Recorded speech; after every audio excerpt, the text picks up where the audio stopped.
साथ जुड़ रही हैं। आतिशी जी, आपका अभिनंदन है न्यूज़ 18 पर। मेरा सीधा सवाल आपसे है, सबसे पहले तो इस बिल पर ही बात कर लेते हैं। अभी कुछ देर पहले इसी पर ही चर्चा हो रही थी। मैं आपसे स्पष्ट रूप से सवाल पूछना चाहता हूं, क्या आपको लगता है इस बिल के जनक असल में अरविंद केजरीवाल है? अगर वो इस्तीफा दे देते तो ये बिल लाने का औचित्य नहीं बनता। हेमंत सोरेन ने इस्तीफा दिया था। Your take. इस बिल की जनक भारतीय जनता पार्टी की लोकतंत्र की हत्या करने का प्रयास है। भारतीय जनता पार्टी चुनाव को किस तरीके से चोरी किया जा सकता है पहले उस पर काम करती है। तो उनका पहली कोशिश होती है कि वोट चोरी के माध्यम से चुनाव जीत जाएं। अगर वोट की चोरी नहीं कर पाते तो चुनाव के नतीजों के बाद विधायकों की चोरी करने की कोशिश करते हैं। अगर विधायकों की चोरी अब नहीं कर पाए कुछ राज्यों में तो कानून लेके आ रहे हैं कि सीएम की कुर्सी ही चोरी कर लें। देखिए, इस देश ने इतने उदाहरण देख लिए कि विपक्ष के नेताओं पर एक के बाद एक केस किए जाते हैं। पीएमएलए कानून में केस किए जाते हैं, ईडी द्वारा गिरफ्तारी होती है। क्यों किए जाते हैं prevention of money laundering act में केस? क्योंकि इसमें गिरफ्तारी के लिए कोई सबूत नहीं चाहिए और इसमें जमानत का कोई प्रावधान नहीं है। तो आप किसी भी विपक्ष की सरकार को अब गिराने का रास्ता खोल लेंगे। लेकिन एक बात बताइए, आप में आतिशी जी जितना मैं जानता हूं आपकी पार्टी को और जितना मैं आपकी राजनीति को समझता हूं, मेरा सवाल है, अब मेरा सवाल ये है मैडम कि राजनीतिक शुचिता की आप बात करते थे, आप ईमानदारी की बात करते थे, और आपको नहीं लगता कि इस्तीफा ना देना उस समय आपको भारी पड़ा? पॉलिटिकली भी इसका नुकसान हुआ। शीश महल को आप थोड़ी देर के लिए छोड़िए, लेकिन इसका भी नुकसान हुआ। लोकसभा में नुकसान हुआ, विधानसभा में नुकसान हुआ। अमीश जी, और आज आप कह रही हैं कि ऐसा कानून नहीं आना चाहिए। आप तो अरविंद केजरीवाल का तो ट्वीट था और उनका बयान था कि आरोप लगते ही इस्तीफा देना चाहिए पद से, और वो खुद नहीं कर पाए वो चीज।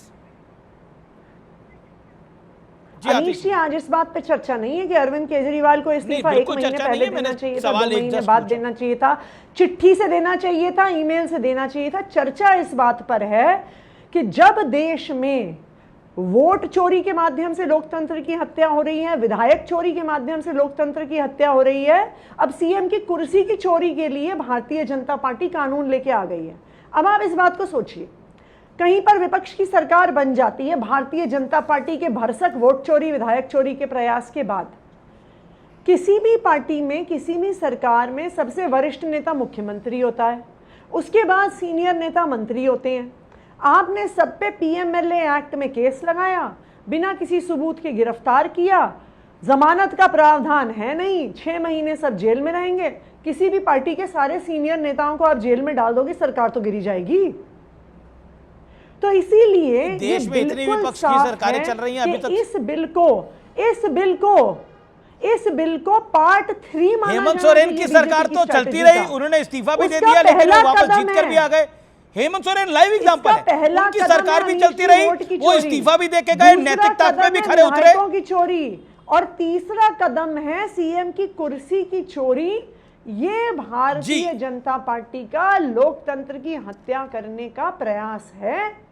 मैं कहती हूं भारतीय जनता पार्टी से, आप में हिम्मत है तो पीएमएलए के कानून से बिना सबूत वाले प्रावधान हटा दीजिए। जी। आप में हिम्मत है तो जमानत के प्रावधान डाल दीजिए पीएमएलए कानून में। हिम्मत ही नहीं है उनमें, क्योंकि ये कानून लेकर ही इसलिए आए हैं कि ये सीएम की कुर्सी चोरी कर सके। दूसरी बात मुझे बताइए अमीश जी, जब हमारे देश में ये कानून है कि अगर आपका 2 साल से ज्यादा की सजा का कन्विक्शन हो जाता है तो आप चुनाव ही नहीं लड़ सकते हैं, तो ये तो अगर कन्विक्शन के बाद चुनाव ही नहीं लड़ सकते जी, क्योंकि आपने कानून की बात करी, हाई कोर्ट का वो स्टेटमेंट याद करिए, हाई कोर्ट का वो स्टेटमेंट याद करिए कि हमें नहीं पता था कि कोई ऐसा निकलेगा जो इस्तीफा ही नहीं देगा सत्येंद्र जैन के मामले के अंदर। पार्टी का प्रयास देखिए, कानून निर्माताओं ने, बाबा साहब अम्बेडकर ने भी यह सोचा नहीं होगा कि जेल जाने के बाद भी हमारे यहाँ के मुख्यमंत्री और मंत्री पद पे बने रहेंगे, इसीलिए आज की आवश्यकता बनी है कानून को लाने की। आतिशी जी, अब मेन विषय पे बात करते हैं। दिल्ली की सीएम के ऊपर आज एक हमला हुआ, उन्होंने उस पर पोस्ट भी लिखा, ये कायराना हमला था और बहुत दुखद भी है इस तरह का हमला होना किसी भी नेता के ऊपर, लेकिन उस हमलावर का कनेक्शन बीजेपी के एक विधायक ने और एक मंत्री ने, जो मेरी जानकारी है, आम आदमी पार्टी के साथ जुड़ा है, एक तस्वीर भी बाकायदा डाली है। क्या कहना चाहती हैं आप?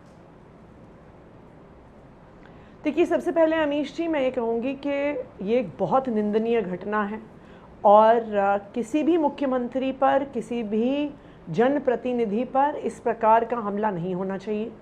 दूसरा, ये दिल्ली पुलिस की वर्किंग पे बहुत बड़े सवाल उठाता है। ये दिल्ली के सिटिंग चीफ मिनिस्टर पे पहला हमला नहीं है, ये पिछले 10 साल में दिल्ली के सिटिंग चीफ मिनिस्टर पे 5वां हमला है। अरविंद केजरीवाल जी पे 4 बार हमला हुआ, लेकिन दिल्ली पुलिस ने कार्रवाई नहीं करी, एग्जेम्पलरी एक्शन नहीं लिया और आज की घटना इसी वजह से हुई क्योंकि आज के आरोपी को लगा भाई पहले भी तो हुआ है, कोई एक्शन तो हुआ नहीं, तो हम भी हमला कर देते हैं। तो ये बहुत बड़ा सवालिया निशान दिल्ली पुलिस पर लगाता है। लेकिन बकायदा थप्पड़ मारा गया, 2 मिनट 1.5 मिनट तक ये पूरा इंसिडेंट चलता रहा। थप्पड़ मारा गया और वो गिर गई, फिर बाल पकड़े गए, उसके बाद शायद घसीटा गया, खींचा गया। जो डिटेल्स सामने आई हैं, जो बकायदा मंत्रियों ने, विधायकों ने जो जानकारी दी है, they are absolutely shocking details, they are absolutely shocking details. और लेकिन आम आदमी पार्टी का कनेक्शन इसमें, जो नहीं दे बीजेपी के एमएलए हरीश खुराना ने एक फोटोग्राफ ट्वीट करी है जिसमें गोपाल इटालिया, आपके जो गुजरात के विधायक हैं, गुजरात के चीफ हैं आम आदमी पार्टी के, उनके साथ कनेक्शन नजर आ रहा है। और कपिल मिश्रा जो दिल्ली सरकार में मंत्री है, उन्होंने भी कहा कि कुछ गड़बड़ है इस पूरे मामले के अंदर। अमीश जी, होता क्या है कि जो जिसका खुद का नेचर होता है ना, उसको लगता है सामने वाले भी ऐसे हैं। अब भारतीय जनता पार्टी खुद ही ऐसी है, तो इसलिए वो औरों में भी ये खोट ढूंढ रहे हैं। वो पिक्चर AI जनरेटेड है, उसकी ओरिजिनल पिक्चर क्या है वो हमने मीडिया को रिलीज कर दी है। वो भारतीय जनता पार्टी के ही किसी ट्रोल ने अटैकर की फोटो AI से गोपाल इटालिया जी के साथ जोड़ी होगी, क्योंकि ये भारतीय जनता पार्टी, ये सोचने की बात है। मेरे ख्याल से जो मंत्री जी हैं, उन्होंने तो मीडिया को मैसेज भी भेज दिया है कि मेरे ट्वीट को मत सर्कुलेट करो क्योंकि शायद वो फोटो फेक है, आप वो भी चेक कर लीजिएगा। लेकिन आज जो सबसे बड़ा सवाल उठता है अमीश जी, मैं ये जरूर कहूंगी कि भारतीय जनता पार्टी को आज इंट्रोस्पेक्ट जरूर करना चाहिए। जब अरविंद केजरीवाल जी पे हमला होता था, तो अब जो कैबिनेट में मंत्री हैं कपिल मिश्रा जी, अब जो कैबिनेट में मंत्री हैं प्रवेश वर्मा जी, अब जो सांसद हैं मनोज तिवारी जी, अरविंद केजरीवाल जी का मजाक उड़ाते थे, अरविंद केजरीवाल जी पे भद्दी टिप्पणी करते थे, कहते थे अरविंद केजरीवाल ने खुद हमला करवाया होगा। आज जब रेखा गुप्ता जी पर हमला हुआ, तो आज उनको खुद भी सोचना चाहिए कि किसी भी सिटिंग मुख्यमंत्री के ऊपर हमला ठीक नहीं है और हर राजनीतिक दल को इसकी निंदा करनी चाहिए। आज मैं उम्मीद करती हूं कि भारतीय जनता पार्टी को इंट्रोस्पेक्शन करने का मौका मिला होगा कि लोकतंत्र को बचाना। आप कह रही हैं आम आदमी पार्टी का कोई कनेक्शन नहीं है इस हमले के साथ, लेकिन बीजेपी के नेता कह रहे हैं कि कनेक्शन है।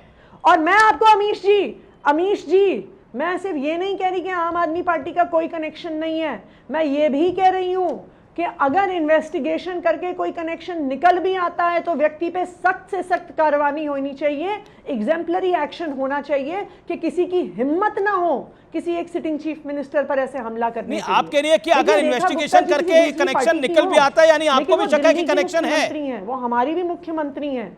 जब एक मुख्यमंत्री पर हमला होता है, पूरे लोकतंत्र पर हमला होता है।